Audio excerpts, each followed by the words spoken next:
all of them had like a laser on us. They're like, turn out the car and put your hand out the window and all this stuff. He's like, he put his hands out the window so they could see he didn't have a gun. He's like, but I'm not. He's like, I'm not. He's like, we're going to talk to the sheriff right now. He's like, you guys can follow us there, that's fine. He's like, but we're talking to the sheriff. He said, either you can put a bullet through my head right now and get it over with, or we're going to talk to the sheriff. And they were like, no. And so then they're like stepping it up, and a bunch more guys are coming out, and they're all pulling their guns out. And they were like, we have women in the car. We have, because it was me and this other lady in the car that I don't know real well. But we have women in the car. They said, get the women out of the car. Get the women out of the car. And they were saying they're going to shoot. And Ryan Payne was like, he was in the front seat. Ryan Payne is amazing. He is incredible.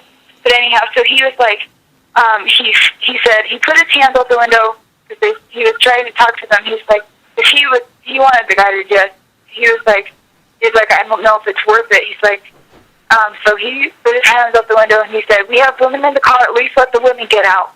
And he stuck his head out and they shot at him, but they missed him, or like he ducked just in time. So they didn't hit him. And then they're like, oh, they mean business. They're going to shoot us.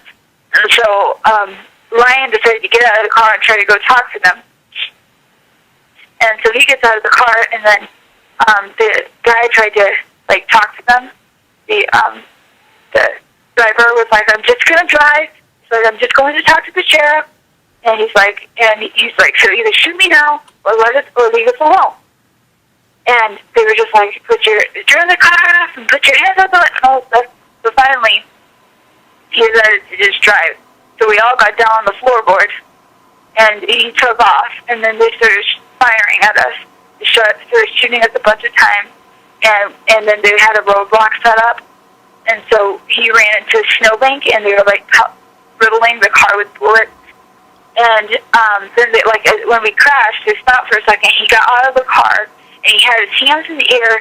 He's like, and rest. He's like, just shoot me then. This is what you want, to shoot me. And they did. They shot him dead. They shot him like right there because he was just walking with his hands in the air, and I saw it. I swear to God, he was just walking with his hands in the air, and they shot him.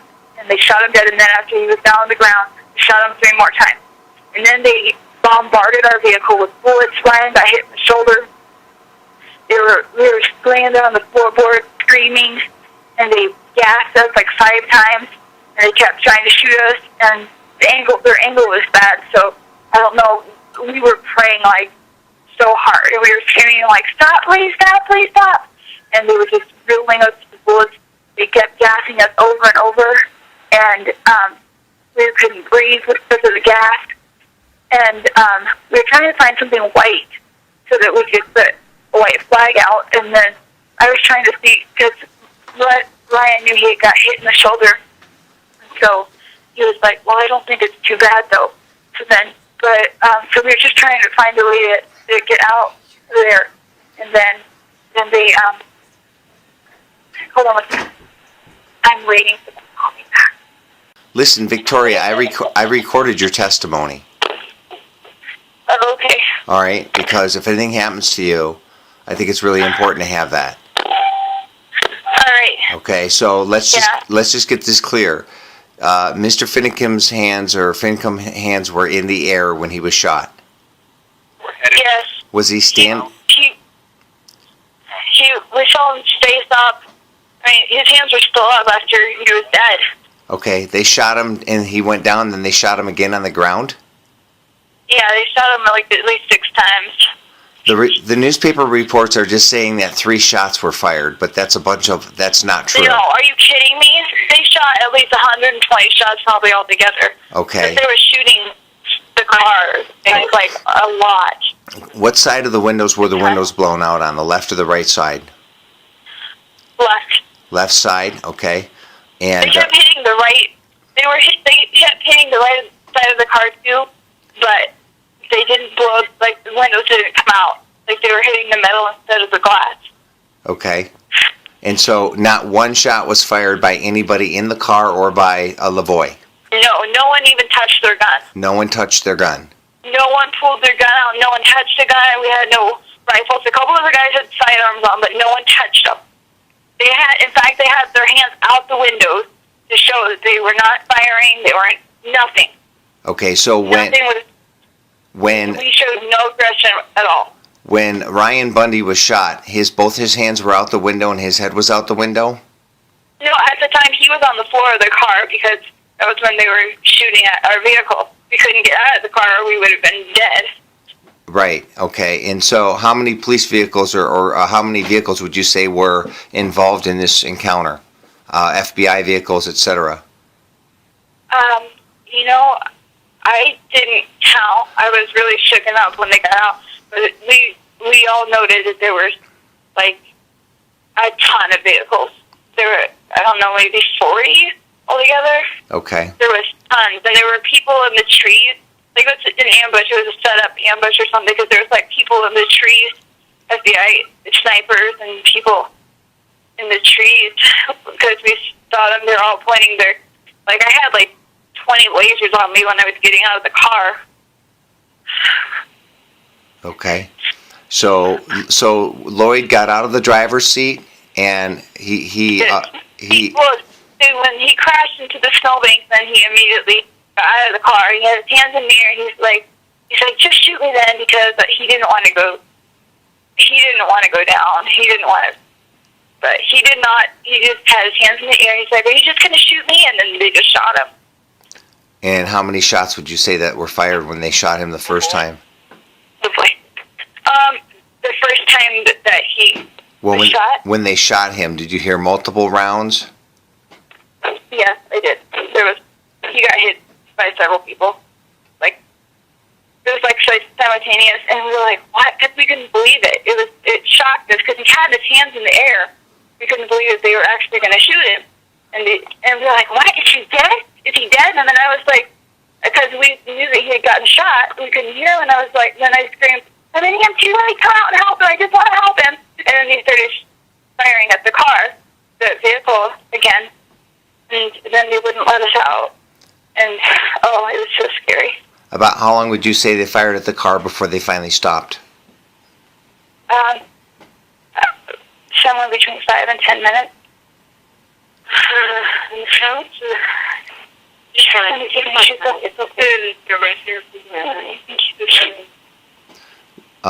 Victoria, we're going to be praying for you, okay? And right. You know, I have this recorded because I fear for your life. I feel like if you were one of the few people, you're not under arrest, but you were a witness, a direct eyewitness to what happened.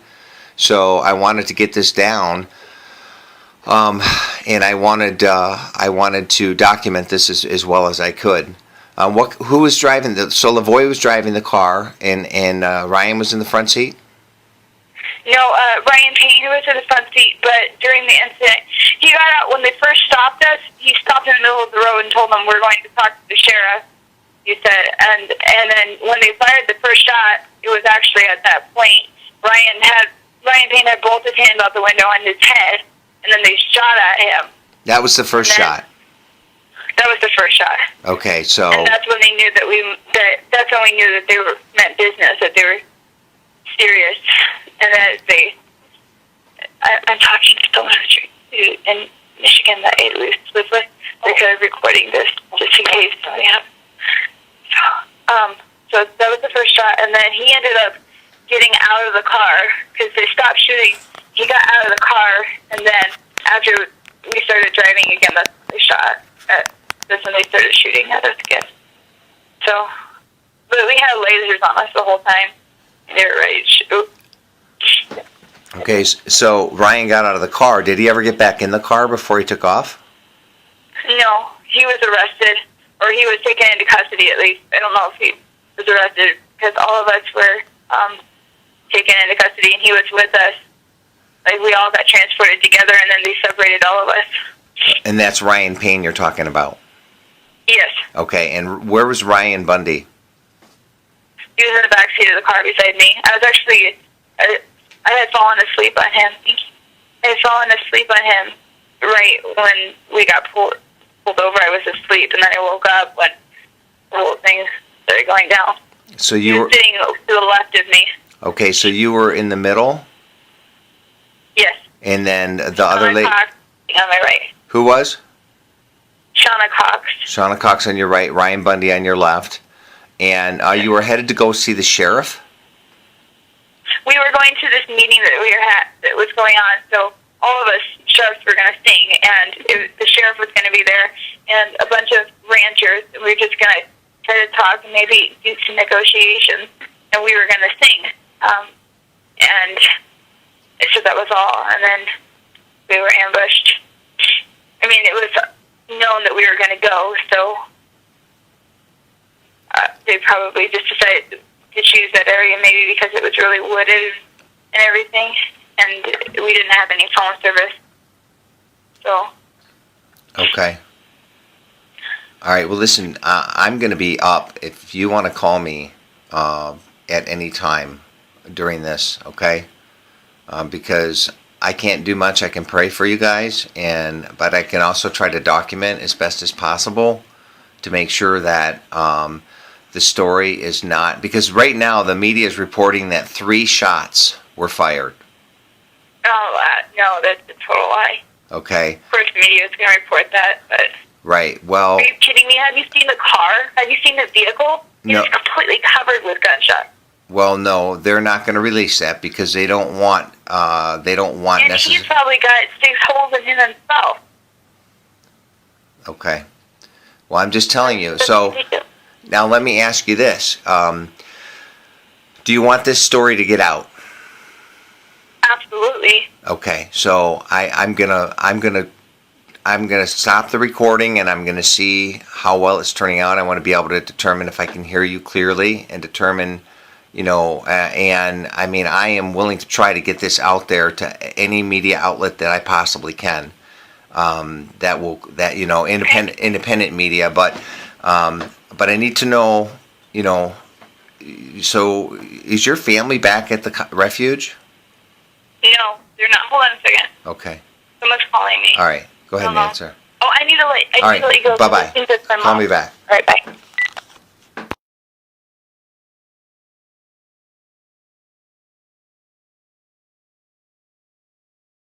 Are you going to agree? Our freedoms are waning and we'll lose our liberty. Slipping one by one until there's nothing left to see. Are you willing to stand with me? Are you just going to let it be? The ranchers are first, but brother, next it may be me. We all stand together or we'll hang separately. Are you going to the tree? Are you willing to be free? It won't get any easier to regain lost liberty. Strange things are happening in this land that once was free. So brother, I ask you, are you going to stand by me? What do you think of the fact that it's gotten to a point where public meetings are being canceled? Well, he canceled it. We should have as much dialogue and openness as possible. Have you felt the change in the tone and tenor of the feds out there? We certainly have. We used to could walk up to them and talk with the FBI agents in a friendly manner, unarmed and stuff, but the tenor has changed. They have become more hardened. And when they step out of their vehicles, now they're stepping out with their rifles, and they're not willing to engage in just friendly dialogue. And then I'm assuming that you're aware of all the extra vehicles that they're bringing in and the increase in manpower that they're ramping up. And we're saying, why the rattling of the saber? Why, when we're so far away from anybody out here in the middle of nowhere, Why are you ramping it up? Why do you fly your planes over nonstop? And why do you have your drones? Because they're droning this now. And they're actually flying their photographer planes. They're doing all the things. They're doing all the things that shows that they want to take some kinetic action against us. And we're saying, why be so unfriendly? Why be so threatening? Why are you threatening lethal force when we're so far away? You really feel like they're ramping it up, that they're going to take some sort of, you said kinetic, like physical action? All the behaviors is in the preparation of a campaign of some sort, and whether it's just a saber rattling to try to intimidate, or whether they actually mean it, we don't know. All we know is what we see. And so what you're also seeing is that's why you're seeing the uptick in the saber rattling from the feds, because they do not want to let go of this. They do not intend on losing here. And we do not intend giving it back to them.